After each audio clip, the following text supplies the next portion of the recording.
But then it was about an hour after the birth when we got the news that Freddie has Down syndrome.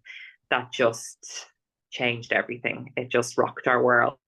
And life was just suddenly far, far different than what we ever thought it was going to be. Yeah. And I really feel that as well. I felt it so strongly in the book as well. Again, we have this expectations of our babies being born and the five fingers, five toes, they can see, they can hear, they can speak, and that they are well and happy. And we just have to mind them and nurture them until they can crawl and walk.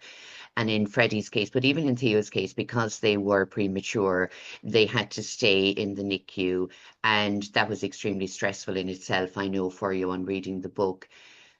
But what was that thought of, when they tell you your child is diagnosed with Down syndrome?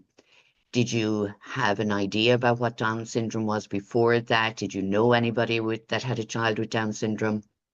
No, no. So I knew what Down syndrome was, but because I didn't know anyone personally with Down syndrome or didn't know anybody with a child with Down syndrome, I had an idea of what it was, and I had, I suppose, escalated that in that moment. I envisaged, our life being very, very different. I saw it as kind of a severe disability. I thought he'd have no quality of life.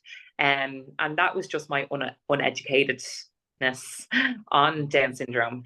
And I suppose as well, there's just an element of grief in that moment because you're being told your baby's here and your baby's okay, and yes, they're in the NICU, and yes, they're gonna need care in the NICU, but like everything is going according to plan, and they're gonna be okay. But then you're saying, well, that was the baby I thought I was having. You're telling me that about the baby I thought I was having. Now I have this new baby that I wasn't expecting to have, and I have to wrap my head around that now as well. And in my case as well, it was twins. So I had this vision of these twin boys and in their matching clothes, and are they going to, I knew they weren't going to be identical, but will they look alike, and trying to picture that. And then suddenly that vision is taken away because will people know they're twins? Because they're going to look very different. So it just, all those flashing images were going through my head, and it was all because I had built up a vision in my head that just wasn't true. Yeah.